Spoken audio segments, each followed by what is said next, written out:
Good evening, everyone. My name is Jason Haremza. I'm a planner with Genesee Finger Lakes Regional Planning Council, and you are here at our fall local government workshop session on site plan review. Thank you so much for joining us this evening. We really appreciate your participation in our programs at Genesee Finger Lakes. I am joined by two of our planning colleagues and friends from the New York State Department of State, Ebony Mapp and Christopher Eastman. I will let them introduce themselves momentarily, but I'm just going to go over a few logistics and housekeeping items. We ask that everybody please stay muted during the presentations. Feel free to use the chat room function. I will be here the whole time. I will be monitoring that, and we can pause from time to time for questions or hold them until the end. We should have time for that.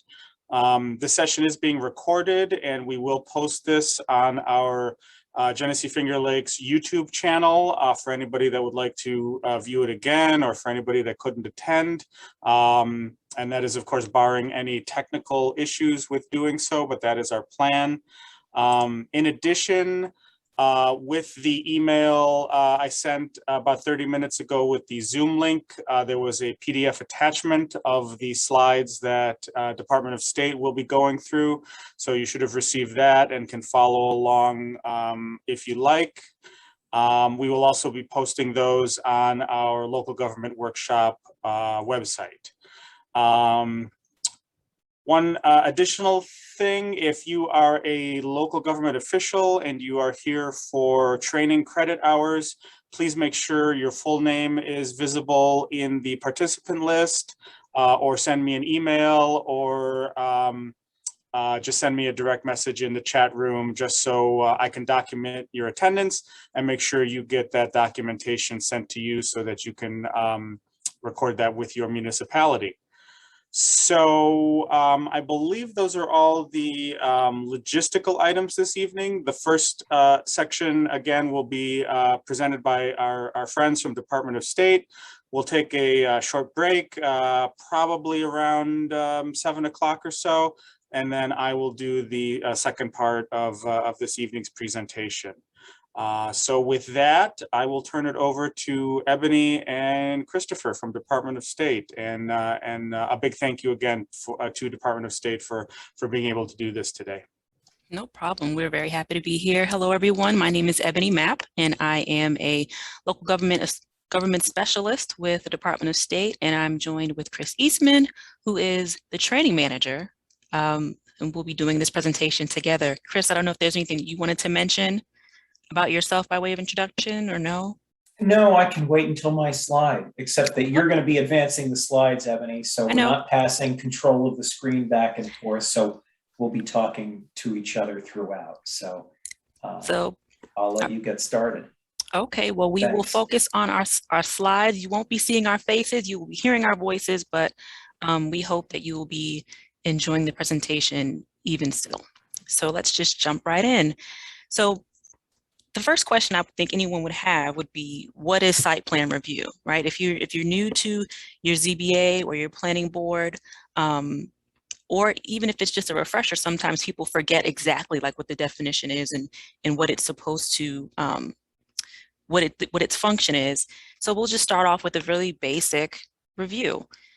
A site plan review is basically the analysis of whatever uses are proposed and the layout of a development, along with its integration into its surrounding environment. Basically, site plan review makes sure that a development is safe. It makes sure that it's compatible with the surrounding environment and that it has a minimal impact on it. And it's in this way that site plan review actually shapes the built environment in your municipality. So the actual definition is that a site plan is a rendering, drawing, or sketch prepared to specifications containing necessary elements that are listed in the zoning ordinance or local law, which shows the arrangement, layout, and design of the proposed use of a single parcel of land. So that's a lot, that's a mouthful, right? And the obvious question is, okay, so what does that mean? It basically means that a site plan takes an idea from an architect or engineer's head and puts it on paper graphically, but it also means that the the idea and the resulting image has been filtered through the requirements of your site plan regulations.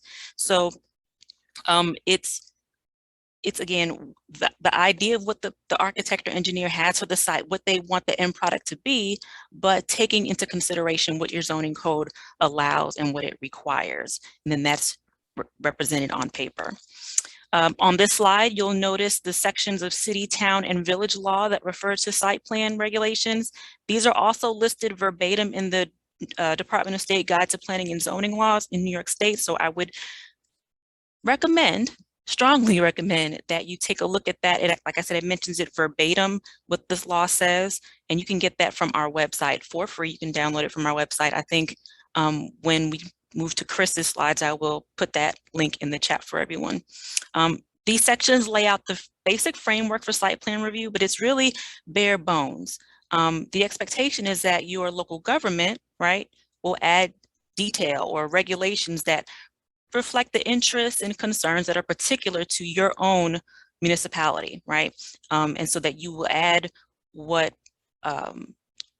regulations that you've decided will create a particular effect or a particular look or a particular level of safety for your community. And that'll be in your local ordinance or your law. So it should be above and beyond what the state lists in these regulations. So site plan review focuses on a single parcel. Your site plan regulations are separate from your zoning regulations. So zoning is not required to implement them, but site plan regulations are really best used with zoning because applying or executing the two are how a municipality actually achieves its comp plan goals. I'm hoping that most of you have a comp plan. And whether or not you have zoning, of course, like I said, you can have site plan review, but having those two together is a key way that you will make sure that all of the values and all of the ideals that you express in that comprehensive plan actually comes to life as development takes place in your municipality. Site plan is an appropriate review for a wide variety of uses, a wide variety of sizes of developments, and it can be applied to simple and complex projects. It's usually required for two-family residential projects and above, or anything above a two-family residence when it comes to residential uses, and generally is applicable to all commercial and industrial uses. It can also be applied to new developments, expansions, or significant alterations to an existing site, specific uses, or even a change in use. So you can say that if someone wanted to create a food truck park in your municipality, your regulations could say that that particular use requires a site plan review. Or for a change in use, you could say in your regulations that, any change in use will require a site plan review. That could be maybe an auto shop that got changed into an entertainment venue or something like that.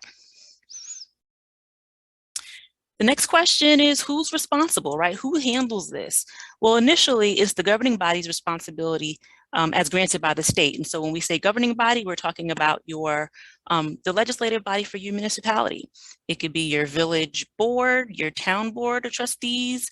There's a wide variety of names, but I'm sure you get the drift, your city council, etc.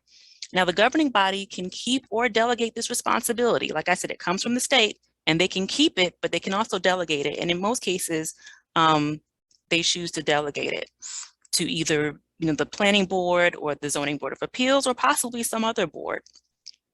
Well, once that responsibility is delegated away to that other board, the governing board cannot take it back to deal with a controversial application. That's one thing to note. It's like, maybe you have a municipality where the board is saying, this is a really tough issue. There's a lot of strong feelings in the community about this issue. Let's take it back so that we can handle it.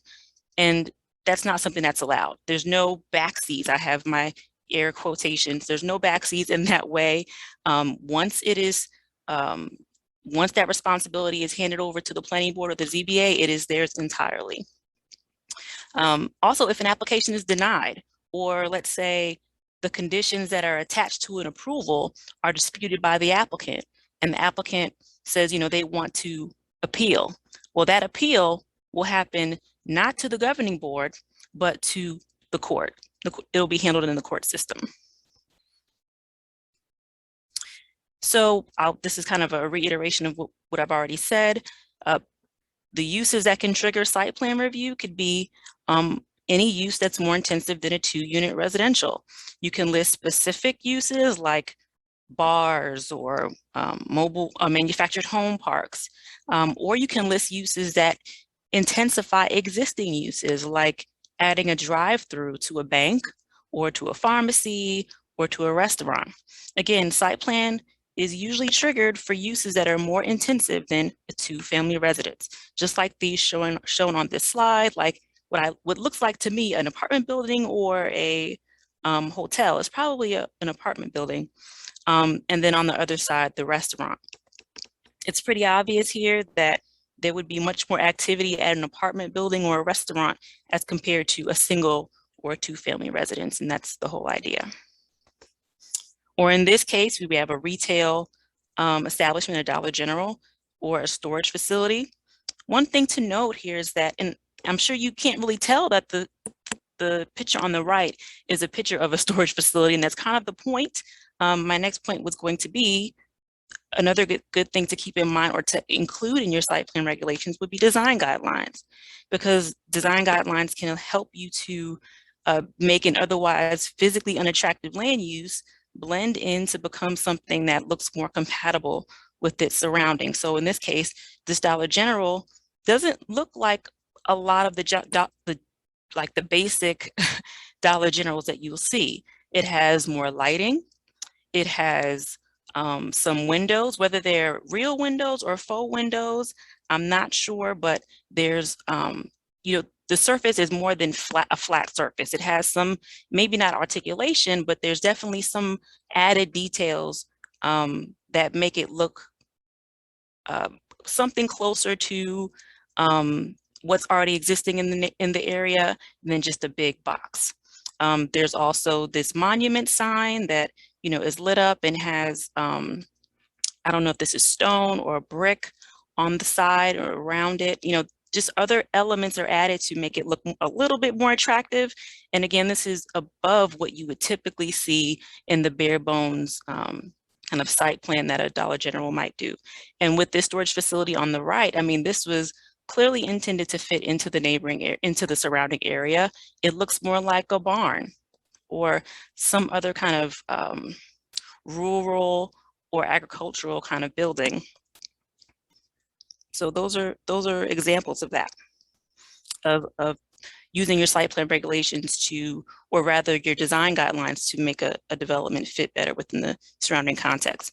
Again, if you have zoning, you can require site plan review in more intense districts. So for instance, if you had a mixed use district, you could require that all uses in that district have to undergo site plan review. And again, here too, you can employ design guidelines that apply to specific zoning districts too, so that you can maintain a certain look and feel regardless of what's present, whether it's something like that storage facility on the last slide. You have the ability to make it fit, at least physically. You can make it fit with what's already existing in that community and maintain the character and feel that you want to continue. So how do you get there? You get there through your site plan review regulations.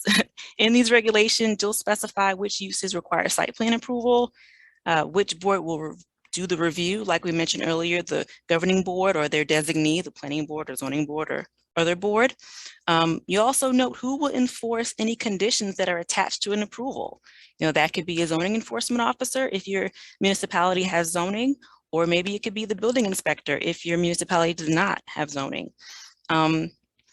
Here you should also lay out the requirements that all applications will have to meet in order to be considered complete and submitted. These requirements can go a long way in managing the expectations of the public. And really the best way to present them is with the checklist that notes which items and information is needed. Something like a checklist is like, it's a best practice and it's kind of a quick and dirty way to make sure that you have a consistent review of every application by staff. And it also reduces uncertainty on the part of the applicant because they know upfront what is required. Your local site plan review regulations will also need to include your procedures. So for example, in this section, you'll want to talk about whether a public hearing is required for the site plan review process. It's not something that the state requires in general, but municipalities can decide to have a public hearing if they want to. And it has to be, of course, uniform across all site plan applications. But again, this is where you'd put them. If you want to have a public hearing for each site plan review process, this is where you'll put it. And finally, you'll include criteria that you'll be using to do your review. So those are the details that will help you to consistently judge the safety and compatibility of a development. And it'll help you to identify and neutralize any red flags for every site plan application. Again, consistency is important. People talk a lot about, and I'll just get on my soapbox for just a second. People talk a lot about being business friendly. I mean, and how important that is. Well, it's not always about writing a blank check or, allowing things to go through without any kind of regulation. Sometimes it's just making the process simpler and straightforward. And something like a checklist that lays out exactly what you're requiring in terms of the submission materials and what you'll be looking for, like what should be on the actual plan, can go a long way to doing that. It can make that relationship between applicant and reviewing authority that much easier. So I definitely recommend it. It's the best practice. So just like I said, with the submission requirements, the review criteria, just like with the inclusion of submission requirements, the review criteria can give the applicant an idea of what you're looking for. And that means that they can be proactive and show how these items will be addressed on the site. And so as we go through the presentation, you'll see some of the, you'll see what we mean by the review criteria and what you should be looking at on the site. But having these details, noting what exactly you'll be looking for, again, makes it easier for the applicant to comply. And you can find a great example for drafting your own site plan regulations in our publication. It's basically, it's labeled or titled Site Plan Review. It's the DOS publication. I'll put a link to that in the chat as well. And I'll pass it along to Chris. Thanks, Ebony. Great. The elements for review that Ebony just mentioned as among the responsibilities of the local government administering site plan review regulations, those elements of review are very important because they define the extent of the review authority of, as I wrote in the chat in response to a question, nearly always the planning board's role or authority in regulating, administering site plans, approving site plans, reviewing and approving site plans. And the statute that Ebony mentioned, the state statute that Ebony mentioned earlier that you can find in the Guide to Planning and Zoning Laws of New York State is only a couple paragraphs long. And it's broad and undetailed. So it's up to local governments to write their own site plan review laws. And we have samples, of course, in our files that we can share with you if you'd like to see them. And in general, the more detailed, the more effective, and the easier they are to administer. And of course, all site plan review laws look at building placement. I think that is, and it's in the middle of this list. But site plan review is very concerned in general about building placement, traffic access and parking. We're going up from there. And utilities and sewage and storm drainage, of course, factor in to varying degrees, and we'll go over a little bit of that in the next few slides. But proposed grades and contours also very important and we'll go over that in a slide coming up. Architectural features, going back down this list, is actually something that probably not, relatively few site plan review laws really give the board authority to regulate. In the grand scheme of things for the entire state of New York, maybe in certain parts of the state there are, and I know I can name a number of municipalities off the top of my head that have design review boards and historic district review boards, but lacking those boards, they're probably the very basic site plan review doesn't necessarily include the authority to condition approval on compliance with architectural goals or features of that municipality. So a lot of the time when you might see, I'll use the example of the dollar store, since we've seen a lot of those built in the last few years, and people might say, well, they shouldn't have allowed just the out of the box,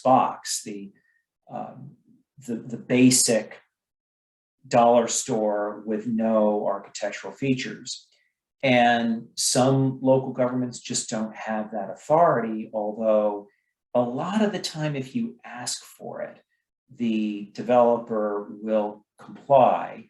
Not always, but the builder or project sponsor wants approval and wants to get to that approval most expediently. And so it's something, even if you don't have these elements, certain elements that are in your law that you can condition approval upon, you can ask for them if you don't have them.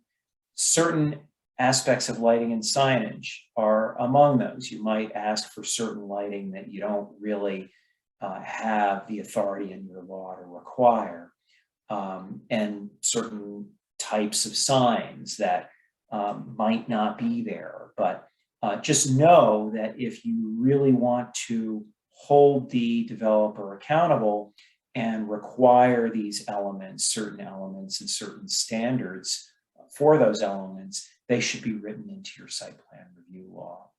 And going further down the list, of course, screening and landscaping are fairly fundamental, and obviously relationship with adjacent uses is pretty fundamental as well. We can go to the next slide, please, Ebony. And I mentioned grading and stormwater control as a really important component of site plan review. Most site plan review and subdivision laws really call for the minimization of disturbance of land. Once you start engineering land, other problems arise. And we see this, and I was just studying to answer a question, a proposed development right near a waterfront, and the idea of putting up levees to control flooding. Well, when you do that, the floodwaters go somewhere else. And that's what happens when a lot of manipulation of land with heavy equipment, serious grading does. So steep slopes should be avoided. And in right out of the state pollution discharge elimination system permit, we'll talk about that in a couple minutes. There's the requirement to get that permit to minimize erosion and disturbance of stream banks, and minimize soil exposure during construction, minimize the disturbance of steep slopes, sediment discharges, and soil compaction, and to preserve topsoil and natural buffers. Natural buffers really do the best job of keeping land intact and mitigating floodwaters. When you change landscapes and fill wetlands, wetlands are nature's sponge. that water goes elsewhere and we have problems, flood control problems. And we can go to the next slide, please, Ebony. A stormwater pollution prevention plan, SWIP, is required for the State Pollution Discharge Elimination System, the SPEEDIES permit. And that's a general construction permit or general permit for construction activity for land, for site plans and other land development that's triggered by more than 1 acre of land disturbed. And it's concerned about the runoff rate and the volume of that runoff and the pollutants that might be picked up by that runoff that are generated on site and downstream. And but this is, again, more than 1 acre of land. There are probably a lot of site plans that are reviewed by the local officials in this audience that are less than 1 acre. And a lot of the time, the developer will try to minimize that area of land disturbed so to get under the wire and not have to do a stormwater pollution prevention plan and apply for a SPEEDIES permit. But, and so what happens to those proposals that are less than 1 acre? Your local site plan review law should try to handle them. And one of the themes of a lot of my presentations in the last couple of years is really acknowledging the extent to which local governments are responsible for their land use destinies. If you don't have a lot of regulation at the local level, these proposals aren't going to be regulated because the state doesn't. We think of New York as a highly regulated state, and we think, well, seeker will save that, but really the best way to seeker mitigates the impacts of development. But laws like your zoning and your site plan review laws and details like this that call for the natural alternatives to engineered systems that I spoke about a couple minutes ago. For a generation ago, 2 generations ago, the idea for stormwater was to put it in a big pipe and take it off site and have it discharge it into a large water body. But now we've seen with more development at more impervious surface and extreme storm events, we're seeing the flaws of that approach, and the more contemporary approaches to managing stormwater are managing it on site and slowing that flow and using strategies such as low impact development and green infrastructure, such as rain gardens, as you see in the photo to the lower right of the screen, where stormwater goes into these rain gardens and it soaks into soil and feeds the plants that are in them. And only if there's a really big storm event will these rain gardens overflow and discharge stormwater either into a dry well or the waste or the stormwater system. So we can go to the next slide, please, Ebony.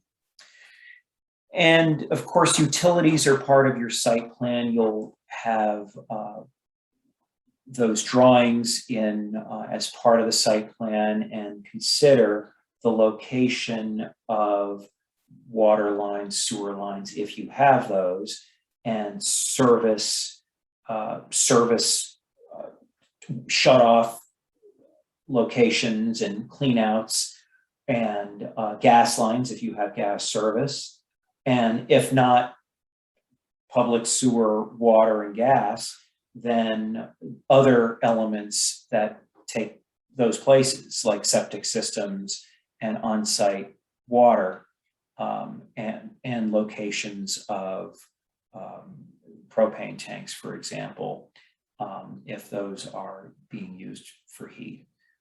So those are the developer will have a plan, and the role of the planning board and site plan review is to make sure the location of those utilities works for the development, and a greater number of eyes on the plan, the more likely a successful result. Next slide, please, Ebony. And traffic impacts are always a consideration among neighbors and the general public, and of course planning boards, when a new development is proposed. Not just the volume of the traffic generated, but how that traffic will be handled. And in the photo on the left there, it looks like there are a couple of intersections near that new building coming up, and so and a fair amount of traffic on that road, and sidewalks, it looks like only on one side of the road. And so how that traffic interacts, will traffic be able to turn right from where we're sitting, where we're looking, into the parking lot? And how and to what extent, it looks like not a huge building, so probably not a huge amount of traffic generated from it. But then if you look at the photo on the right, that's a place that you can imagine 20 or 30 years ago was a rural road that has been developed. Development has crept in over the years, and there's kind of a rural sprawl strip development character to this area right now, which happens to be very fast growing in very fast growing Saratoga County, north of Albany. And this road has every little development in this area contributes some traffic, and at peak hours, this road is quite busy. We can go to the next one, please, Ebony. But for individual, and that last slide, you take a look at the individual proposal and how to best manage the traffic, and we have a couple slides in shortly that look more closely at that. But when planning, you as planning board members, and you should be counseling the local governing board on these questions, when think about the build out analysis, what will happen if the allowed zoning for as much commercial area as is allowed actually comes to pass, and you have everything gets developed as it's allowed in your zoning. This chart, which you can find in the workbooks, the seeker workbooks on the EAF pages for seeker, the EAF, which was redesigned a number of years ago and included workbooks. So this isn't the seeker cookbook, it isn't the seeker handbook, it's the seeker workbook to answer the question on the EAF that asks about traffic generation. This is a chart, and it comes originally from, we accessed it, and you can easily access it in the seeker workbooks, but it comes from the Institute of Traffic Engineers Trip Generation Manual. And these are triggers to 100 peak hour trips. And so for each of the uses on the left, you need the number of units on the right to trigger 100 peak hour trips. So anything less than the numbers you see on the right will probably not generate a significant amount of traffic at its peak hour. But just to, for your knowledge and for planning purposes in your municipality, when you look at site plans, so you know how many trips will be generated, this is a handy tool. On to you, Ebony.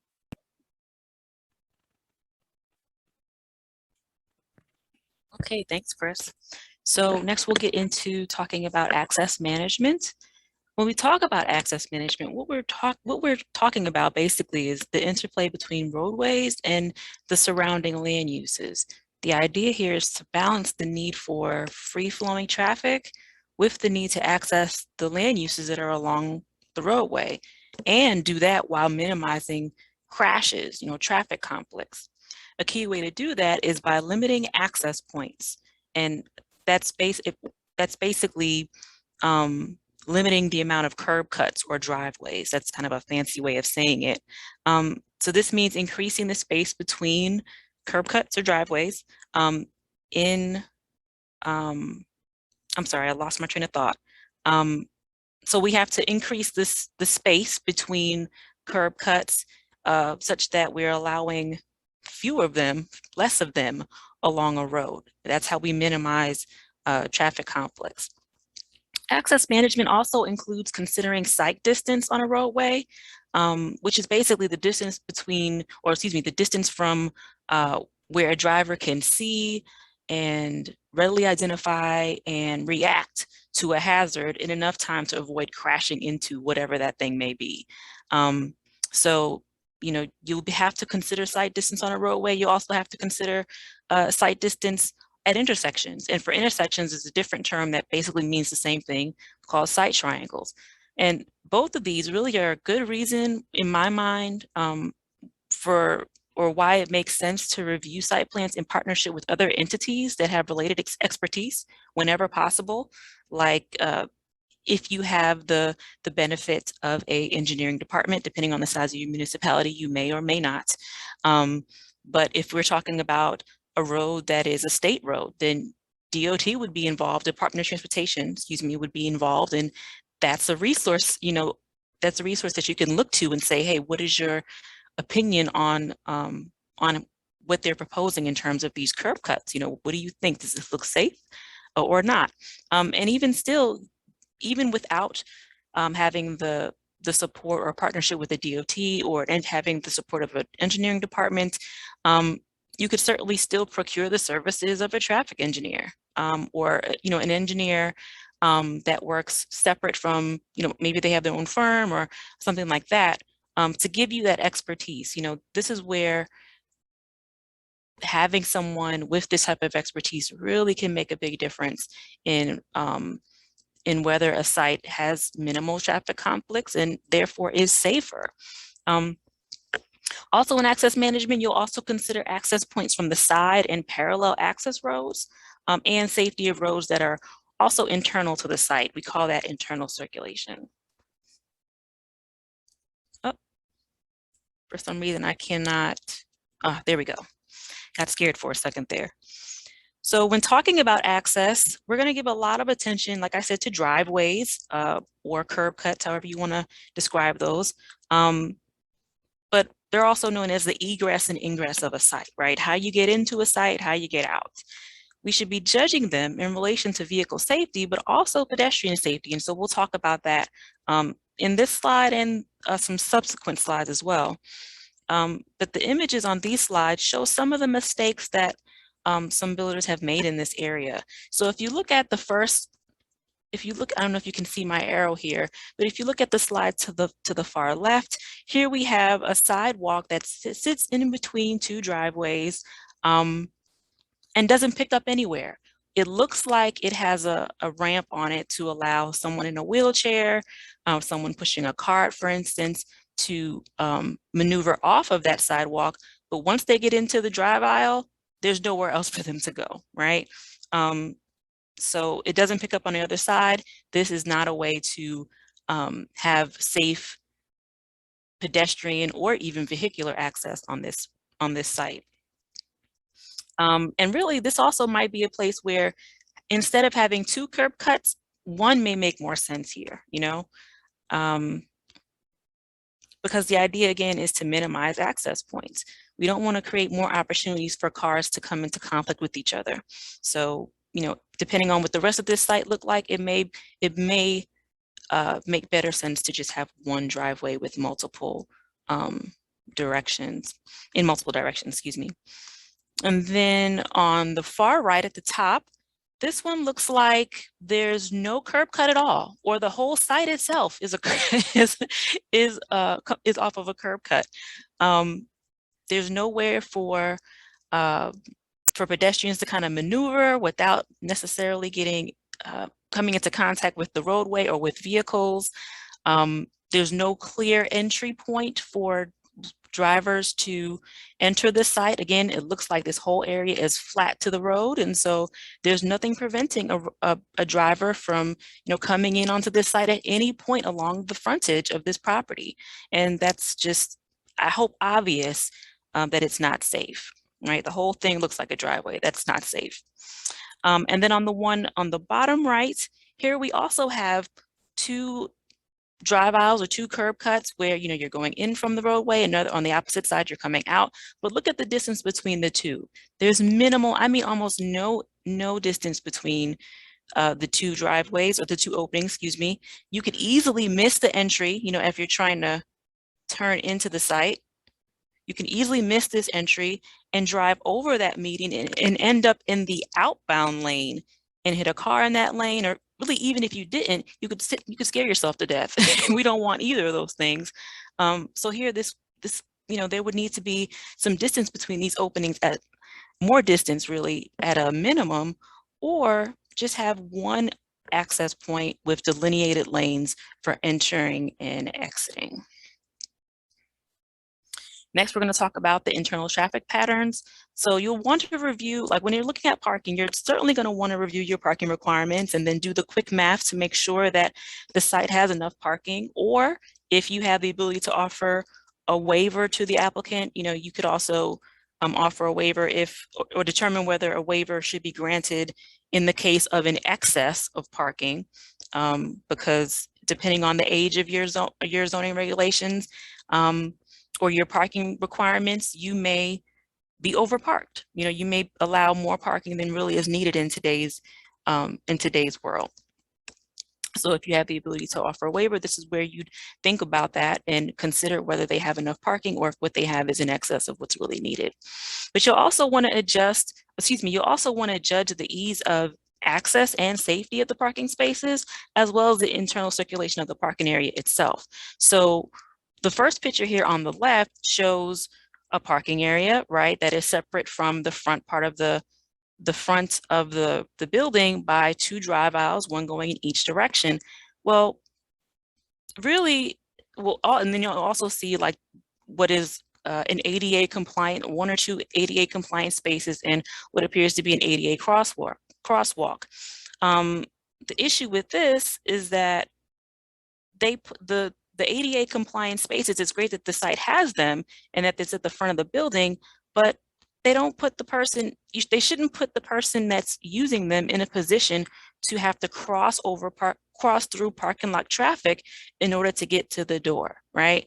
And the ADA parking really should be as close as possible to the main entrance. So it would make more sense, and I'm sure we'll talk about that more later in examples that Jason will get into, but it would make more sense for the parking to be flipped on this side, right, very close to the entrance, where that person can get out of the vehicle, be in like a striped area, a striped resting area next to that lot, next to that parking space, and then move directly to the sidewalk and the main entrance, not having to interact with traffic at all, right? That would be a much safer way to handle that.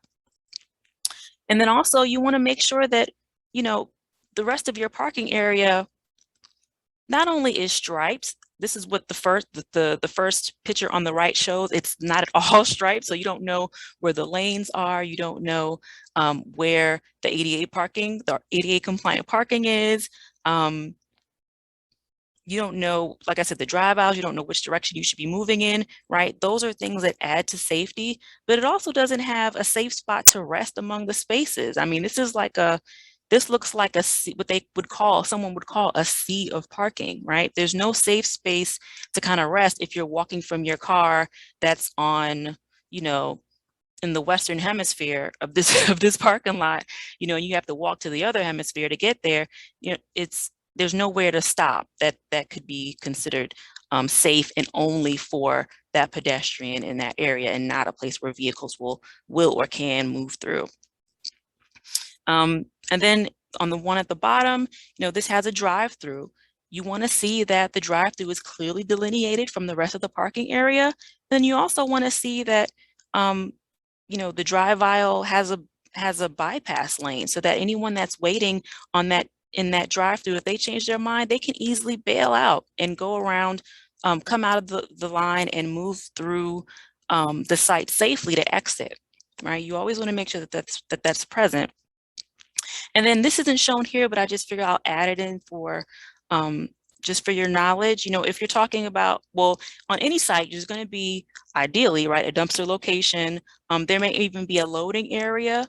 You know, you want to make sure that that area is easy to access by the drivers, the truck drivers who will be making use of them, right? You want to have it in a place where there are very few conflicts, but it's also easy to access, because I will tell you this, garbage truck drivers and likely semi-truck drivers will use the path of least resistance when they're accessing a loading area or a dumpster or what have you. So like I said, you want to make sure that those areas are easy to access by truck drivers, you know, so that they're not climbing over your landscape beds and other parking and curbs and whatnot in order to get there. But also an area that is, you know, there will be few conflicts with other vehicles. So that's something else that you should keep in mind. And remember, in all cases, at least this is my opinion, any site will have to accommodate vehicles and pedestrians. Like, it doesn't, like, at some point, we're all going to be a pedestrian when you enter a site. You know, you may come in driving or on a bike or what have you, but at some point you need to leave your vehicle or your whatever your mode of transportation is and maneuver on foot through that site to get to the front door. So I think it's important to keep that in mind. And so your goal should be to enhance and ensure the safety of both. One way you do that is making sure that you create separate realms for both. You know, separate the vehicular realm from the pedestrian realm. And, you know, of course, the next question would be, well, how do you do that? Well, some ways to do that include, you know, creating walkways. Like here you see in this photo on the left-hand side, you know, create walkways that connect the parking lot to the main entrance, or to multiple building entrances if there's more than one. You want to create walkways that connect the building entrance to the right-of-way as well. That's not shown here, but that's going to add in pedestrian safety, because there's a clearly delineated area for pedestrians to move through, to, you know, navigate the site that is clear that it is not for vehicles, right? It's two totally separate realms. You also want to include medians or landscape islands that provide a refuge from folks walking through the parking lot. I talked about that a lot on the last slide. And then you also want to include crosswalks and signage. I mean, like in this example, you see on one side, you see the stop signs, you see written letters on the road, stop, that I would consider that to be a sign. Again, these things go a long way to aiding a pedestrian and vehicular safety. On the right-hand side, at the top right, you see that you can also accommodate the various ways that we travel, like having bike racks here, or if buses maneuver through the site, having a bus shelter, either wherever it moves through in your development or at the edges of the development. And these are ways to make sure that, again, the realms are separated. The vehicular and the pedestrian realms are separated, excuse me. So like I mentioned, everyone on a site is a pedestrian at some point or other. But, you know, in our haste to create safe driving environments, I think we have, at least in the past, have forgotten to think about the pedestrian when it comes to parking design. You know, if your zoning and site plan regulations haven't been updated in a decade or more, chances are your parking requirements are, like I mentioned earlier, are in excess of what's really needed, and that parking placement favors vehicular storage over safe pedestrian areas. So if you look at this top image on the slide, you know, the parking here is in the rear. And while it's appropriate in terms of vehicle storage, it makes sense to, you know, kind of put it out and away from the other portions of the site, so that those vehicles are safe, right? So it's also well away from the roadway, but it isn't connected to the entrance. there's no way, unless you are just going to walk through all the landscaping or walk out into the roadway or the internal roadway, there's no other way to get to the front door from that parking area. On the below, in the below image, you see that the parking, at least on the left-hand side, is close to the front door, and it's out of the way of the way of the roadway. It's separated from the roadway in a very clear way. Whereas on the right-hand side, yes, the parking is close to the front door, presumably, but there's going to be some traffic conflicts when you're trying to get out of that property. There's no way to maneuver in that parking area without coming into contact with roadway traffic, and it's just very unsafe.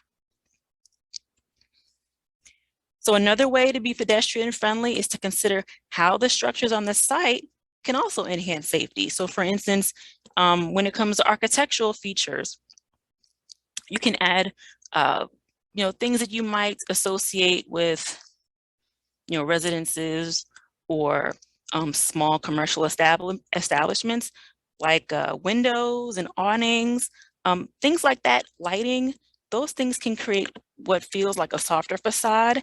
And again, it can make the site fit in with the surrounding area a lot better. But the other thing that it also does is it puts eyes on the street, so to speak, right? So ideally you have some windows that are not faux windows, but real fenestration, real windows that the people on the outside can see the folks walking along the sidewalk or throughout the site, on the outside. Having those eyes out on the street just makes it more of an inviting place for pedestrians. It could feel safer because, again, you're not in a dark alley, you're out on the street and people on the inside of that building can see what's happening on the outside. Another way to make another way to kind of consider how the structures can aid in the pedestrian friendliness of the site is by orienting the building so that it is closer to the sidewalk. Again, it's the eyes on the street, it's easy access to the entrance from the roadway or from the street rather. And again, it's a separation between that, the pedestrian realm and the vehicular realm. And I think, Chris, it's to you next. Yes, and this is not what we mean by parking in the rear of the building. This is left over. One of our former colleagues put this one in. You can move to the next one, please, Ebony. And I'm mindful of the time. I want to try to finish up quickly so Jason has time for his examples. Lighting and noise also really important for site plan review. If there are components of the buildings, there was a convenience store not too long ago that expanded closer to a residential area, and all of the utilities, the air conditioning and a lot of the stuff that makes a lot of noise was right behind the building in the worst place, right next to the residences. So it's consider that when you're looking at site plans. And lighting, unfortunately, those attractive lights that we see everywhere, those Victorian lights, don't direct the light where it really should be directed. And you look over on the left side of the screen, you can see where the light pollution versus minimization of light pollution and light trespass. You can ask for, if you have lighting as a component of your site plan review, you can ask for a photometric plan, which light is measured in foot candles, the brightness of light per square foot, and avoid light trespass or glare to the extent possible. There are certain fixtures that you can designate in your site plan review law that minimize, that direct light and minimize light trespass. You can go to the next one, please, Ebony.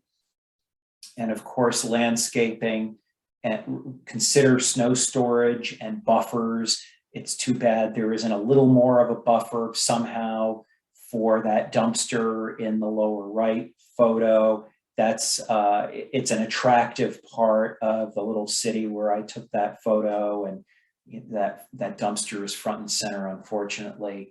And just remember that buffer, very attractive in the left side photo, that's all deciduous. I doubt that's evergreen.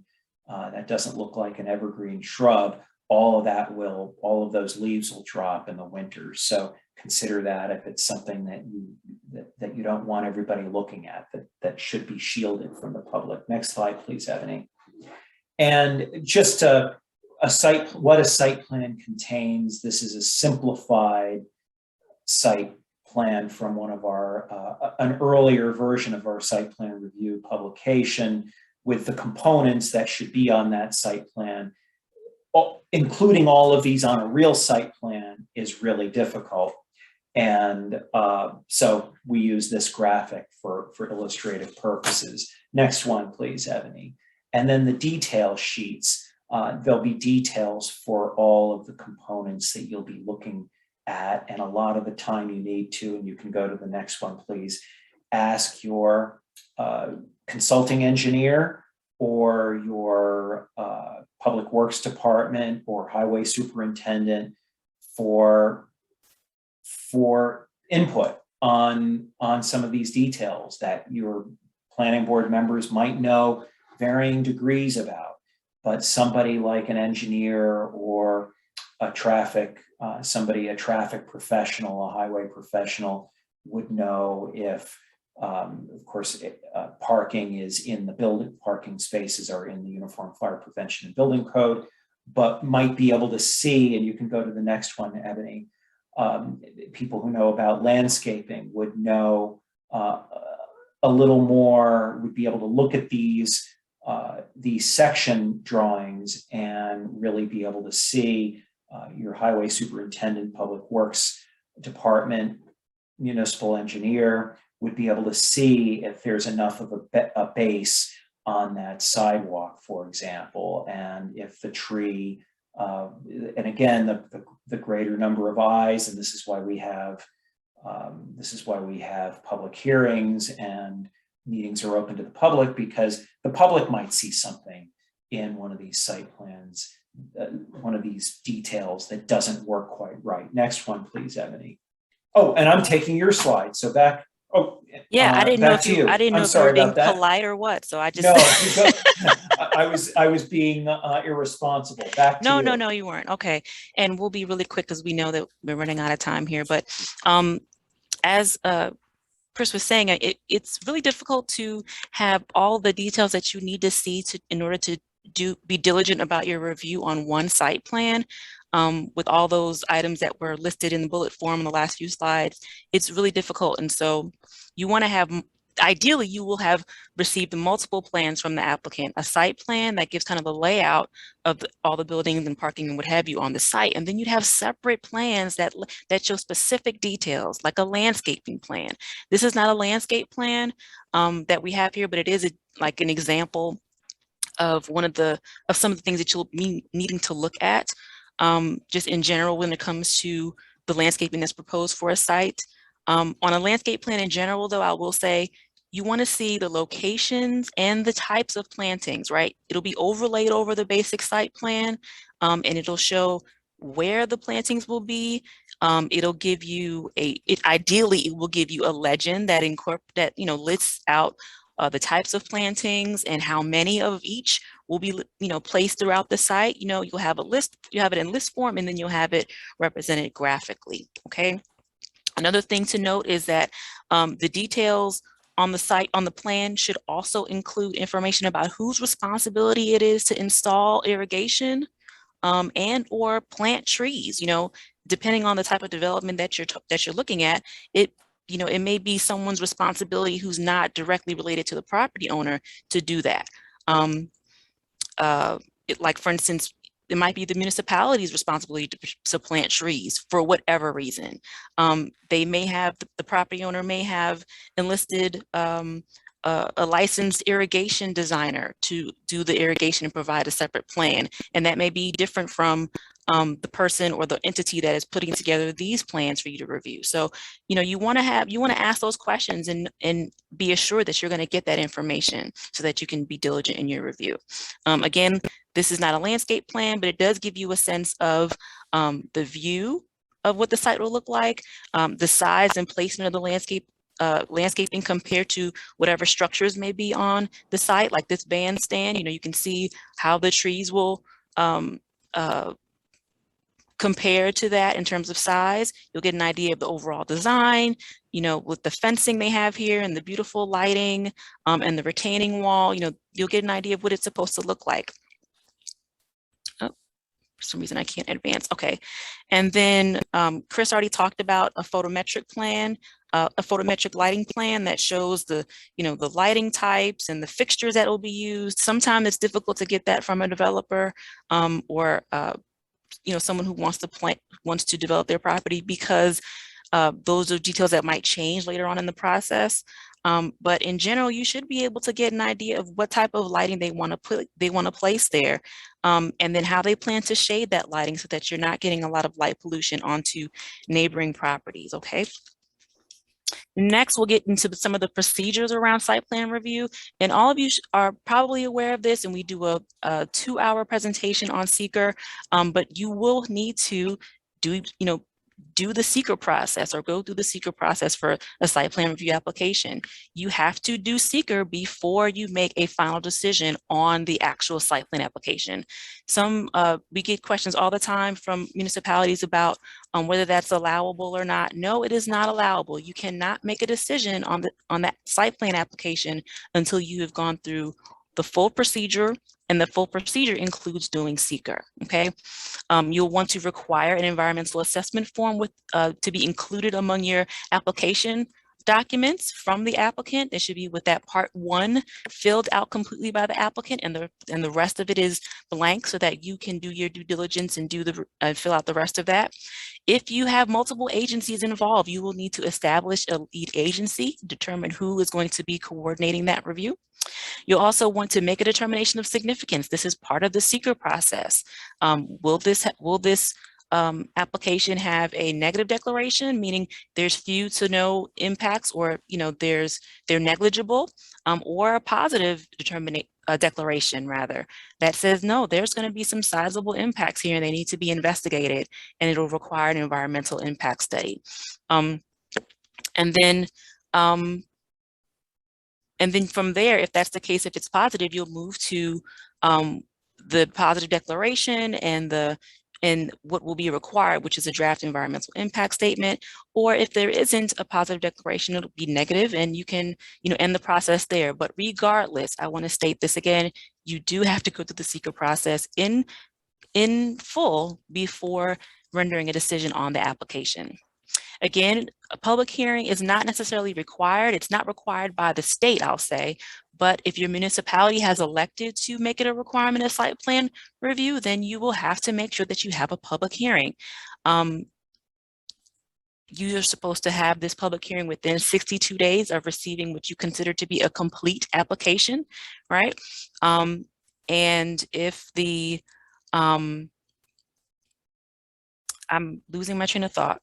The draft environmental impact study, you'll have to have that in conjunction. You'll have to have a hearing for that in conjunction with the hearing, excuse me. You'll also have to comply with open meetings law. You need to make sure that the process is transparent. You want to make sure that you're providing adequate notice to the public so that they can come and be heard if you are having a public hearing on the site plan review. So you have to do that by putting a legal notice in the newspaper at least 5 days prior, or at least 14 days when you're doing a draft environmental impact study as part of the seeker process. But again, you have to make sure if you're going to do a public hearing, you have to, and if it's required by your law, you have to make sure that the public is aware and they have the opportunity to come and be heard, right? Be seen and heard at that meeting.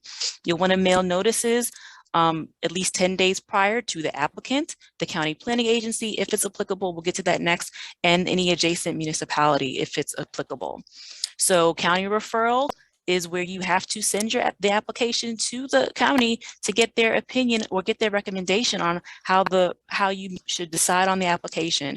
And that's only in certain instances. It's not every application. It is only when that site plan review application is the site of that site plan review, that site plan application is within 500 feet of a municipal boundary, state or county park or recreation area, a state right-of-way or county road, right-of-way of a county-owned stream or drainage channel, and so on and so forth, as per this list. So it's not in every case, But when you have, whether that site is in 500 feet of any of these boundaries, then you need to get a referral you need to refer the site plan to the county for their recommendation.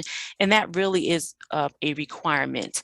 You don't have to agree with what the county recommends, but you certainly have to make sure that they get it and that they are provided an opportunity to weigh in. You'll also need to provide a notice to adjacent municipalities. If the property is within 500 feet of the municipal boundary, let that neighboring municipality know. You're not giving them all of the details of the application and, the full packet and all of that. You're just letting them know that, hey, this is happening near you. And if you're interested, this is your opportunity to get more information. And they can choose to act on it or not, but you have to at least make them aware. And that's true for cases in site plan review, special use permits, and subdivision review. And you have to let that adjacent municipality's clerk know at least 10 days prior to the public hearing, either by mail or email. And I think this is Chris. Yes, and sorry about this, Jason. We're going a little over time. The direct appeal is when there's a deficiency of a need for an area variance, and rather than denying the permit, rather than the enforcement official denying the permit, the applicant goes directly to the Zoning Board of Appeals. Next slide, please, Ebony.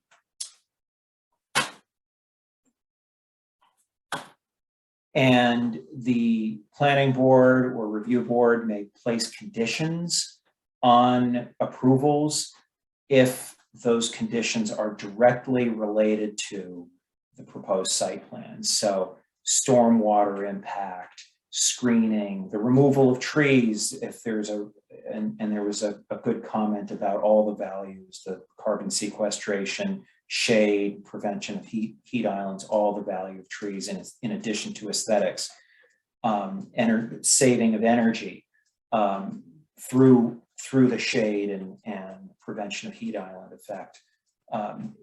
If there are trees removed for the project, for example, the replacement of those trees and maybe planting of additional trees, for example. Next one, please, Ebony. And if the requirements in the site plan review law are already satisfied, for example, the review board may be given authorization by the local governing board to waive certain requirements if it's in the best interest of the municipality and the overall development. Next one. Next slide. And this is not in statute, but there you do have the ability, it's a controller's office opinion that gives you in cases, it came out of case law, that local governments, local governments would not be able to carry out their statutory duty without the ability to charge some of their applicants to hire professionals.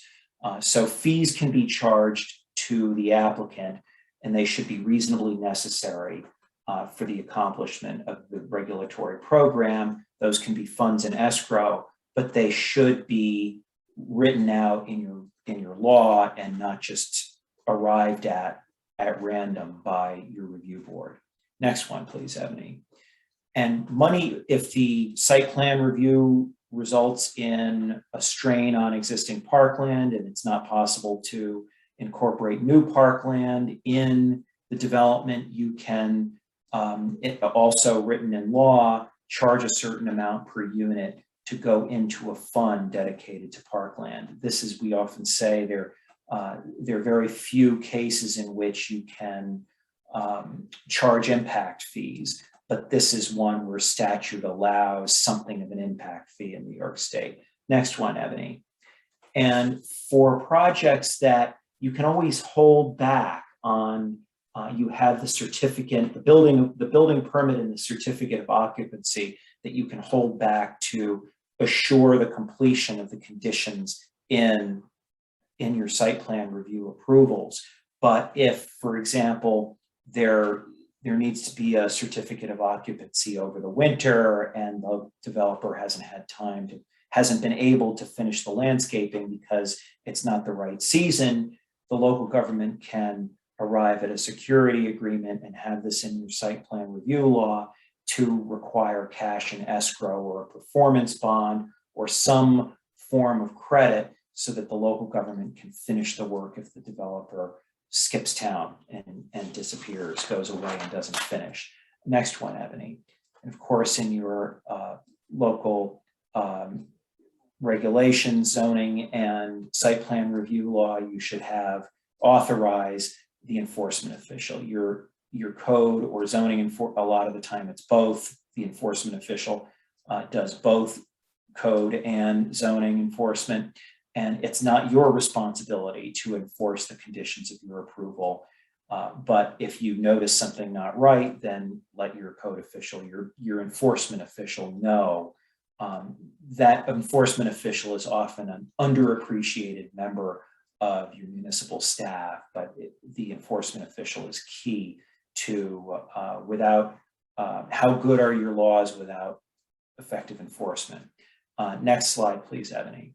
And you should render your decision within 62 days after the close of the hearing. If you have a hearing, remember the hearing is locally required for site plan, not in statute, and file that decision within 5 business days. And by the way, there's no automatic consequence to that deadline, but you should try to follow it to keep your applicants happy. And that filing of your decision starts a 30-day statute of limitations for aggrieved applicants. So if they're not happy with your decision, they have 30 days to file an appeal to your decision in state Supreme Court. And next slide, we'll leave it there. There's been some action in the chat, so I'll have to look at that. And it looks like Jason's been handling it, but he's on deck now, Jason. Sorry again about going over a couple minutes. Not a problem at all. We are so appreciative of all our presenters for our session. So thank you so much, Ebony and Chris, on all of that information. It was really, really great information. I know we threw a lot at you this evening, so let's take a quick break. It's 7:12. Let's take 2 minutes. If folks want to get up and stretch, do some jumping jacks, go use the restroom, get a drink of water.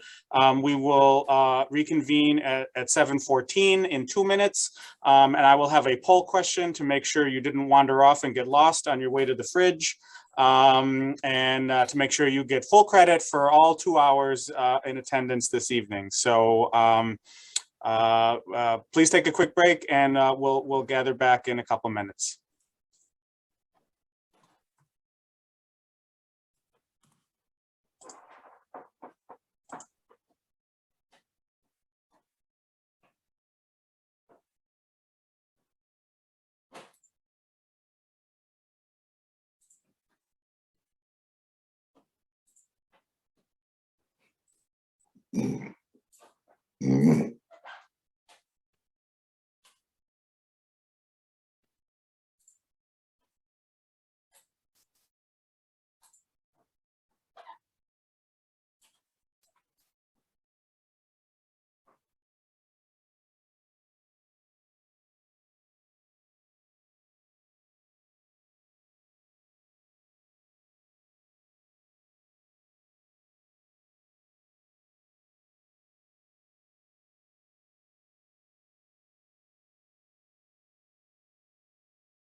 Okay, everyone. Hopefully everyone is back. Again, thank you for being with us tonight. I'm going to go through my stuff pretty quickly, and I'm gonna launch that poll. Ebony actually started out with this question early in the presentation tonight, so she was asked about comprehensive plans and talked a bit about them, and I developed a poll question. So hopefully you are seeing this on your screens and on your devices and can answer the poll. Not sure if folks, there we go. We got one answer there. 3, 5. Okay, good. I'm hoping to see we got looks like 16 or 17 participants, so I'm hoping we get somewhat close to that with answers to the question, just to make sure everybody's still awake and paying attention. So I'll leave it open for a little bit longer, and if folks can answer that. I like 8 out of 8 so far. They have a comprehensive plan, which is great. Looks like some of them are getting a little long in the tooth. One of the comprehensive plans is between 10 and 20 years old. Nobody's more than 20 years yet, so that's good.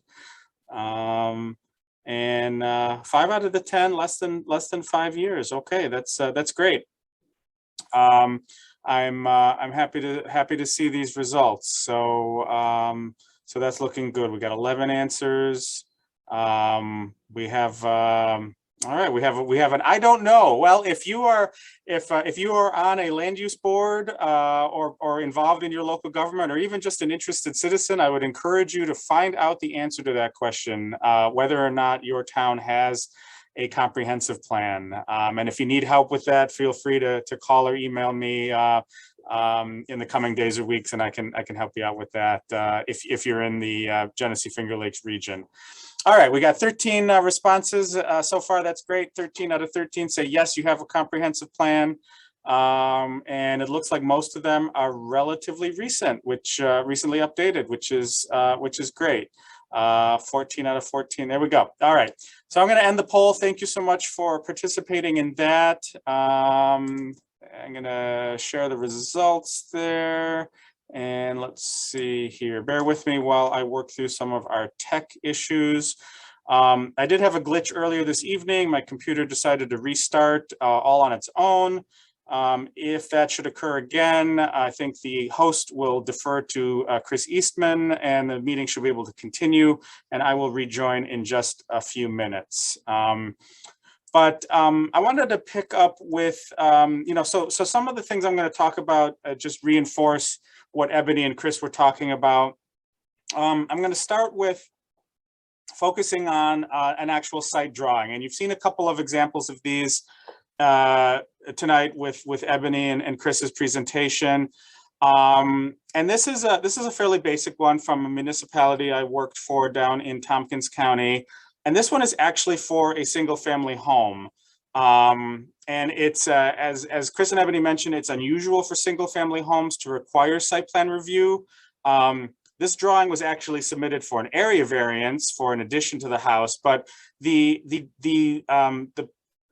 drawing itself is a nice example of what sort of a basic site plan drawing might look like for a smaller scale development where you can fit a lot of the information on one sheet. And for some of the municipalities out there, if you're more rural and you don't have a lot of big development happening, this may be all you need in terms of drawings.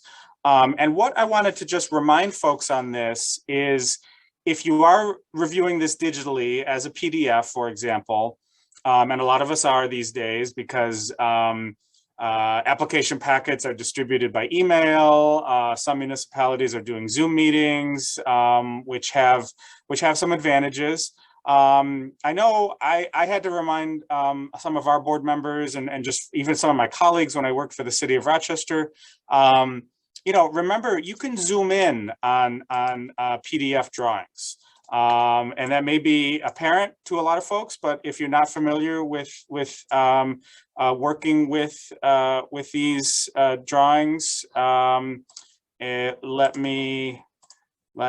we go. I'm sorry about that. All right. So yeah, if you're not familiar with working with these PDF drawings, you know, you see the whole drawing there, but you can't see the details because you know, it's the type is too small.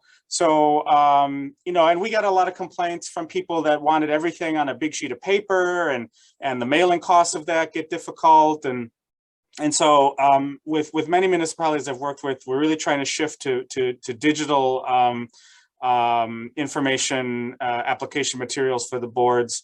And again, I just want to remind folks, you can zoom in on these drawings to be able to see some of the details with these drawings that are even sometimes, you know, once you get a little bit of familiarity with this, it might actually be easier to review than a paper drawing. And as I mentioned, this drawing in particular was for a new addition to a house that needed a variance from the setback. So not site plan review per se, but again, this drawing is pretty typical of what you might see for a site plan review. And it's nicely detailed here. It shows the required setback of 50 feet. It shows the proposed setback of 28 feet. You can see where the new addition is. So, so those, again, you know, those are the kinds of details to look for on these drawings. And you know, it struck me as Chris and Ebony were presenting, you know, I worked for the city of Rochester for 12 years doing site plan review, and that's where the title of this partially comes from, is pro tips. And I, you know, I'm so in awe, and so just I want to acknowledge the hard work that so many of you do out there as citizen volunteers doing this in your free time in the evening, trying to work through these drawings. You know, I'm trained as a planner in the city. Site plan review was done administratively by city staff, 9 to 5. So we you know, we could spend hours with different departments at the city going through these drawings. A lot of you folks are trying to do this in the evening after a full day's work, and you know, trying to understand all this. So as I mentioned in the chat room, I just want to reinforce what Chris mentioned at one point about being able to hire outside professionals to help the town or village review site plans and charge that fee back to the applicant. Because a lot of applicants, they're going to have, you know, they're going to have their high-priced lawyers and engineers come in and represent, you know, what Dollar General or what Dunkin' Donuts wants. But, you know, the towns, you know, many towns don't have they have a town attorney that's on retainer, and you have to pay for that, or the town engineer is on retainer. They don't have a planner. So, you know, I would really encourage, if towns don't already have that authorization to do a chargeback for professional review, I would recommend that. You know, certainly a bigger community, you may have a planner on staff, but that's not always the case. And just a reminder, we are asking everybody to please stay on mute during the presentation, if at all possible. Okay. So I'm going to go through a specific example of that highlights well, two things. So I'm going to go through a specific example that highlights against a lot of the issues that Chris and Ebony talked about. And you know, I've been doing this for 20 years. When I started, the big thing was cell towers. Then it was wind turbines. Then it was chain drugstores, and now the big thing that I think a lot of you are facing are dollar stores. So that's the hot topic these days. And here's an example. And I don't mean to call out the municipality in a negative way, but I drove by this a few months ago, and I was just struck by here's a project that is pretty good, but could have been better. And so here's this gets to the issue of circulation within the site itself, And remember, that's not just vehicular circulation. So a lot of towns and villages out there are they have active transportation plans. Their comprehensive plans are talking about, transportation choice and encouraging walking and biking. And so part of that is making sure when you do site plan review and you are reviewing these development proposals, you keep those things in mind. So this site is on the northern edge of the city of Geneva, heading out of the city on Route 14, North Exchange Street. And, so at the bottom of this aerial image, the city of Geneva is to the bottom. And if you keep heading north, you get to the thruway. So we're on sort of the edge of the developed area of the city of Geneva. And 8% of Geneva households have no vehicle, and over 30% of households in Geneva only have one vehicle. So again, that's a data point that speaks to the need to not just design things for cars, because people will be accessing these, just because, many of the folks who are building this and proposing this and reviewing this, they all have access to a car. Doesn't mean that the citizens in your community are all similarly fortunate or choose to.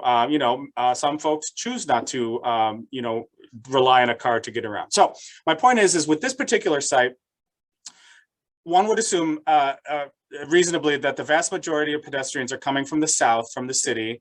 And the way this is laid out, they are forced to cross the 3-lane driveway to the sidewalk at the north edge of the site, enter the site, double back, cross the parking lot to get to the front door here.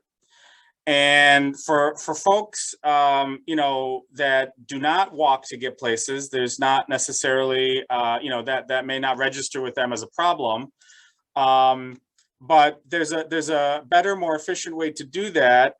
This route where I've X'd off here, that's a significantly longer route if you are on foot. Compared to what I'm proposing here, circled in green, a much more direct pedestrian connection to the front door of the store, which is everyone's ultimate destination. And so Genesee Finger Lakes is actually, if this proposal is funded, we are hoping to do a project called the Last Mile Project, which is going to help municipalities understand this a little bit better and work through their site plan process to connect this figurative last mile of transportation from the public sidewalk out here on the road to the actual front door of the store. So again, I don't mean to pick on Geneva. There's a lot of communities out there that have this similar issue. It's just an example that I saw this summer and thought, wow, there's, if I was trying to walk to Dollar General, I would have been glad there was a sidewalk, because that's a big step. A lot of places don't even have that. But I would have been annoyed that I would have had to walk so much further and then double back to get to the front door. And then after I prepared this graphic, I realized there's an even better location than what I drew, and that is to locate the sidewalk to the south of the parking lot entirely at the southern edge of the property, and then you don't even need a crosswalk at all. So then the pedestrian, whether they be in a wheelchair, pushing a stroller, pushing a shopping cart, they don't need to worry about interacting with vehicular traffic at all. They can enter the site just on a sidewalk here. So again, this is a specific example that I hope highlights some of these issues. The next thing I want to talk a little bit about is something I worked on. So in my recent professional career, I went from the city of Rochester, which is 210,000 people, to working for the town of Danby in Tompkins County, which is 3,600 people. And I haven't done the research, but I have to believe that going from the third largest state, although now sadly the fourth largest city in New York State, thanks to Yonkers, who beat Rochester out by, I don't know, like 41 people this last census. We're pretty sad about that in Rochester, getting bumped to number 4. No offense, Yonkers. But going from the third largest city in the state to working for what is probably one of the smallest municipalities to hire a full-time planner. And I was blessed to work for Danby for a year. And I grew up in a rural town in Western New York. And so being able to work as a professional planner for a rural town of 53 square miles of mostly fields and forests, and a couple historic hamlets, it was fantastic. And I salute my successor there, David West. He's a fantastic planner, and I hope Danby is doing very well. But while I was there, I worked with the planning board in Danby and developed commercial design guidelines that were integrated into their site plan review process. So one of the things, I forget if it was Chris or Ebony mentioned, that site plan review is not the same as zoning, and that is true. However, I will say in my experience, a lot of times site plan review is a chapter of your zoning code. So if you're not sure, where your town or village might have it, I would actually start looking in the zoning code, and chances are site plan review is a chapter of your zoning code if you have zoning. But as they correctly pointed out, you can have site plan review without even having zoning. So so there is a little bit of bureaucratic distinction there. But anyway, in Danby, they had zoning, and they had a site plan review process laid out in their zoning code. And as I mentioned, dollar stores are a big trend. And before I had started there, there had been a proposal, by Dollar General that was withdrawn, and they were afraid it would come back. And how is this dollar store going to fit into our community? The hamlets, while very historic and have a lot of beautiful early 19th century homes and churches, not a lot of commercial activity. So even though a dollar store is not really what a lot of people were hoping, it certainly did represent an amenity for many folks in town, because it does offer basic groceries and things like that, where right now, if you're in Danby and you wanted to get any of those things, you'd have to drive into Ithaca to get any kind of grocery items or anything. So on the one hand, a dollar store, it's a national chain. It's not really what a lot of people desire. However, it does serve a real need. And I know I ran some meetings in Danby, and I had to provide snacks, and I really wish there had been a dollar store where I could pop out from town hall and get some snacks and not have to drive all the way into Ithaca to get cookies and cider and things like that. So anyway, these commercial design guidelines were developed with a subcommittee of the planning board and myself as the town planner. And it references the town's comprehensive plan. Here, this is actually the resolution, the local law that the town board passed in early 2020 to adopt these and modify the zoning code. This is the draft, so these haven't been filled in. But the town board resolution references the specific parts of the comprehensive plan that talk about what kind of development the town wishes to see. Other planning documents that dealt with the two hamlet areas, and it says where in the zoning ordinance this is going to be amended, and what it does is this section 805. This is the section on site plan review. So Chris and Ebony showed a list of considerations that the planning board should think of when they're reviewing site plan review. And if you have a pretty good zoning code, the code itself will sort of list those as a reminder for the planning board. Okay, this is the checkoff list we need to look at when we're reviewing a site plan. So Danby had 1 to 13. We added number 14 with these commercial design guidelines and just said, review 1 to 13, lighting, drainage, access, things like that. And we added number 14, compliance with the town's commercial design guidelines, which was added as an appendix of the zoning code. And this is the, legal jargon that the town attorney added. He was very helpful with all this. And then we get to the meat of the commercial design guidelines. And you know, I'm biased. I helped craft these, but I do I do like them.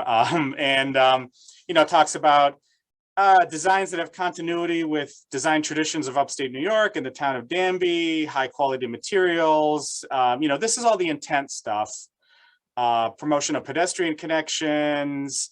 But then what I think is really helpful, and not enough zoning codes do this, is having graphics and pictures to help show, you know, it's the old saying, a picture is worth 1,000 words. And so having a graphic like this in your zoning code to show, okay, say a new gas station convenience store wants to build in the hamlet, how would we like that situated on the site? Well, you can talk about it for paragraphs and paragraphs of verbiage, but having a graphic like this, I believe, is really helpful, not only for the planning board reviewing this, but the developer proposing it, the citizens, the concerned citizens that are participating in the process. So I'm a big believer in graphics like this. And then, you know, we also included photographs to show, you know, again, the intent visually, the intent of what the town was looking for. So, you know, this is a Tim Hortons in Bushnell's Basin in Monroe County. So Tim Hortons do not have to look like the standard Tim Hortons. And Ebony made a great point on this. You know, I view one of my roles here as a planner, especially with this session, is to give you folks out there sitting on planning boards the confidence to be able to push back a little bit on especially these chains and say, you know, don't be afraid to ask for something better, because we can all find tons of examples of where McDonald's or Tim Hortons or Dunkin' Donuts or Dollar General did not build their typical cookie cutter project, and don't be afraid to ask for better. If I have time, I'm going to pull up a really nice Dollar General from Orchard Park, New York, outside of Buffalo. You know, here's a gas station in Pittsford, New York. What I like about this is, you know, the gas canopies are typically very modern looking, often look out of place in a historic village or hamlet. And here's an example of an approach that can fit in better with a context like that. So we talk about lighting here. Again, a graphic to show, you know, where we want pedestrian connections. You know, the developer is going to want the door accessible to the parking, because that's sort of the default in modern America, is we design things around the automobile, and that's fine. We can certainly accommodate the car, but it shouldn't be only about the car in most settings. You know, so typically if you're in a village or a city or even a town that's heavily developed, you know, a place like Greece, New York, we think of as very car oriented. But I got to give a shout out to Greece. They've done a lot with their Dewey Avenue corridor, including a Walmart and a Taco Bell that are strike a nice balance between being oriented towards the car and addressing access by transit and people walking and people on bikes. So here's just a graphical example to show that. You can, you know, include this in your code or in your guidelines. You know, some examples on what types of signage the town is looking for, applicant submission information, and then you know, some more, again, concluding with some more general things on terminology. You know, traditional built forms. You know, oftentimes since 1950s, again, we tended to build things more oriented towards cars. And you know, just again showing what the town is looking for. Chris and Ebony, you might recognize this. This is one of my favorite Dunkin' Donuts. I took this picture years ago in Rensselaer, across the river from Albany. I don't know if it's still there, but I've always loved this one. I'm pretty sure it still is, and it was the result of a variances granted to it. So Gotcha. That's why it was built close to the street. And yeah, it is. It's one that stands out for me too. So those are the Danby design guidelines. We've got about 20 minutes left. I do have some additional slides I can run through, but I think I want to pause here and see if there's any questions at this point, for either anything I talked about or what Chris and Ebony mentioned or presented on earlier this evening. And then if we have time, if there's no further questions, I can run through a few slides quickly to get us to 8 o'clock. But let's see if there's any questions right now.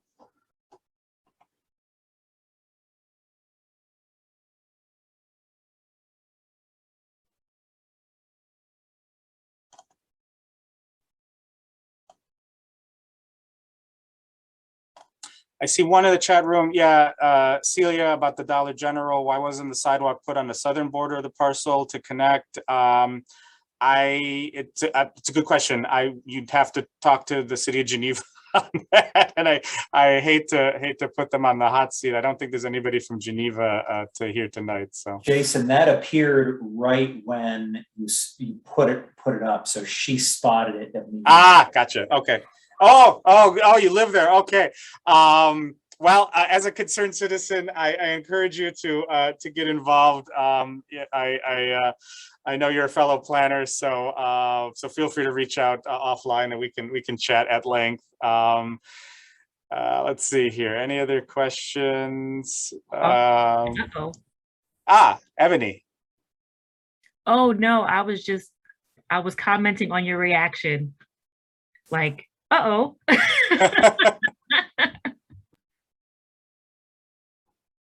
Okay, well, seeing none, either everybody got lost on their bathroom break and nobody's there, and Chris and Ebony and Celia and I are talking to ourselves. No, okay, they were here. Yeah, Elaine, I knew you were from down that area, so I'm sure you're familiar with some of these places. So yeah, I worked hard. Danby's trying to do a good job, and I know David West down there is continuing the good efforts there. So okay.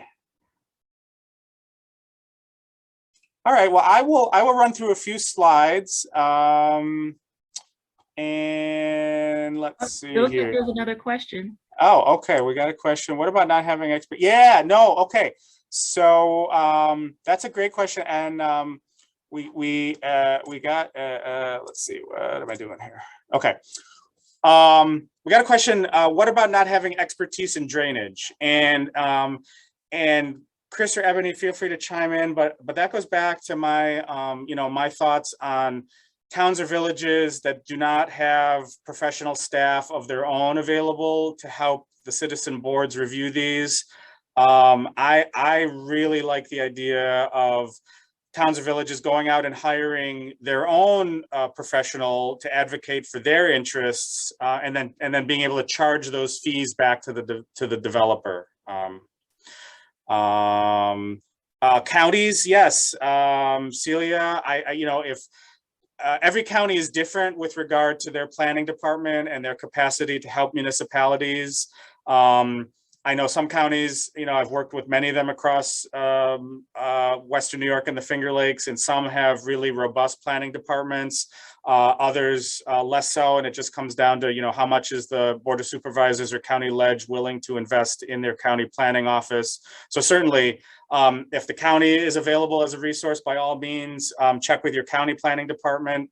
But if they're not available, I'm a firm believer in, towns and villages are representing the interests of the common good and the public, and they may need professional expertise to help them represent that interest as a counterweight to the highly paid professional interests representing the applicants and the developers in a lot of cases. Jason, there are a couple other questions. One is, who would start a signage study on my small village? I think Main Street. It's 1 or 2 blocks long and lots of sign pollution. 1 or 2 blocks long, that's easy. When I was with the city of Rochester, we did a signage study on like a 2-mile stretch of Monroe Avenue in the city, and found something like 90% of the signs had been put up without any permits. So signage is it is a challenge. In a relatively small village, I would say that's 2 blocks. That's that's an excellent weekend project for a small group of concerned citizens to take on. Also ideal in pandemic times. It's very easy to do outdoors, so pretty safe, and maintain social distancing to take a, you know, record all of the signs you see in that 2-block stretch, and start from there. If you can convince your municipal board to fund a professional to do it, by all means, go do that. But there's an example, I think, of something that is very accessible for concerned citizens to take on. And that does tie in with another one of my concerns. And then again, Ebony and Chris mentioned this, you know, enforcement. And a lot of times the zoning enforcement officer, who is the person that is tasked with enforcing a site plan decision, is it's a separate role from code enforcement officer, but sometimes, a lot of times, especially in small communities, it's one and the same person. So that person is wearing 2 different hats. And unfortunately, in my experience, the New York State Building Code is so detailed and so complicated that 90% of their time and effort and resources is devoted to that hat. And if you're lucky, 10% of their time and resources is devoted to enforcing municipal zoning decisions. So again, this comes down to priorities. This comes down to how much enforcement is a municipality willing to put resources into. I think ideally you would want to, unless you're a very small rural community, you would want 2 separate people doing these 2 roles. So that's a challenge, and it's a challenge faced by just about every municipality, big, small, and in between across the state. And I don't have a great solution, but you know, communities, you know, there's a saying amongst planners that the real priorities of a community are not found in their comprehensive plan, they're found in their budget. So look at your budget and what are you funding, and that is a true measure of what your community is prioritizing. So if you're not funding adequate administration and enforcement, unfortunately, you reap the results of that. So yeah, that's a really good point, Jason. And he's retired now, but there was an enforcement official, he did code and zoning, who was on a circuit. He was on the speaking circuit in the lower Hudson Valley. And he went on about how through code enforcement, he had largely revitalized the city of Beacon. And part of his routine was about how much money they raised through violation notices. Like, he was really aggressive about enforcing the zoning and the code, and he didn't let anybody get away with it. And he said, if you want to break the law, go somewhere else. And he was really hardcore. And unfortunately, he retired a couple of years ago, and I can't track him down because I wanted to bring him to a city close to home to have him talk to the enforcement officials in that municipality to really convince them. And we have a course about code enforcement where we go through the very basics of code enforcement. And you're right, there's just so much that they have to be responsible for. But it's to really underscore the value of enforcement to local governing board members and planning and zoning board members. There are a couple other questions in the chat. Oh, I wanted to sure, add Ebony. to that, piggyback on that a little bit. That's great, the guy that worked in Beacon. I think the only way that a professional like that can really have that type of success is if they have strong support from their governing body or from whoever they report to. Without that kind of support, you can't, you know, that's a job that you're going to take a lot of abuse from. And so I assume that this gentleman had some pretty thick skin. And in order to be as successful as he sounds, as you described, I would imagine that he would have had to have some really strong support backing him to be able to hold fast to whatever his decisions were on violations. He did, and Absolutely, he had thick skin, and he had a civil service position. Actually, I think he he was in an appointed position, but he could fall back on a civil service position. And he threatened them. He said, well, if you give me too much trouble, I'm just going back to my civil service position and you can't get rid of me. So he did have that. Well, hopefully it was union as well, because I've learned through hard experience that civil service does not offer all the protections it claims to. But I won't go down that rabbit hole. But I will certainly emphasize what Ebony said. You know, for those of you that are elected officials out there, I hate to say it, but a lot of times elected officials don't really like rigorous enforcement, because sooner or later you will enforce on somebody's cousin or brother or friend, and the woe to the civil servant who tries to enforce the zoning law on something like that, unless you're really above, you know, really exceptional municipality. I unfortunately have seen the dark side a little bit. And speaking of dark side, the lights go out in this county office building at 7:48, so that's why I'm here in very unflattering light. But we did have a couple more questions I wanted to get to. I'm on a conservation board, not a planning board, and it's only advisory. I'm very familiar. I'd like us to play a larger role. I would dig through. Department of State has fantastic resources on all of the flavors of land use boards, planning, zoning, conservation board, environmental commission, conservation advisory council. There's a lot of nuances in the conservation realm.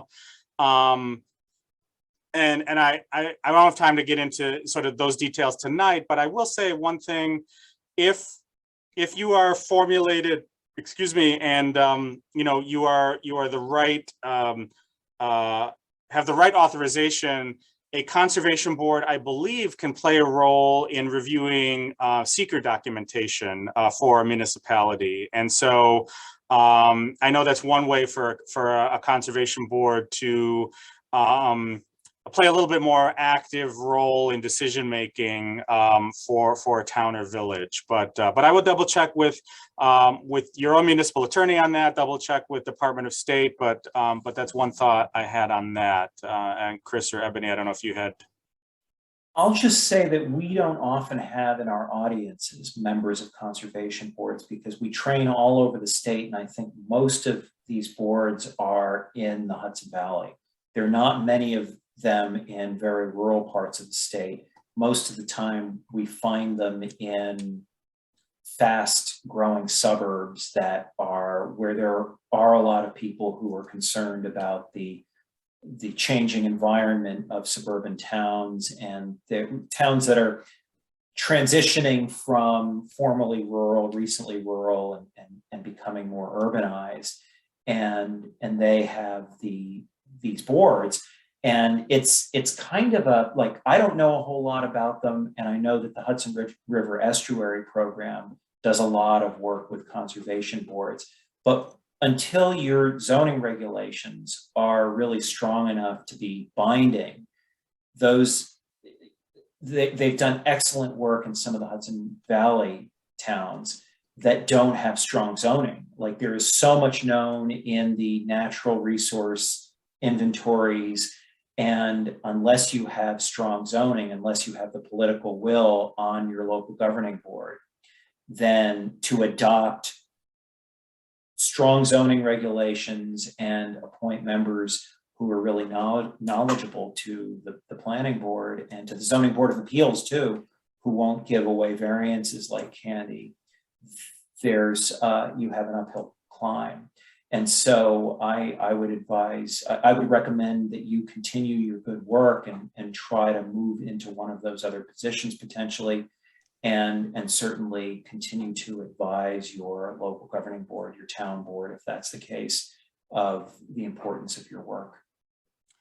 The other thing I recall, the Conservation Advisory Council, as it was termed, which I think is doesn't have all the powers of a conservation board. They would often do sort of like detailed studies on a particular issue.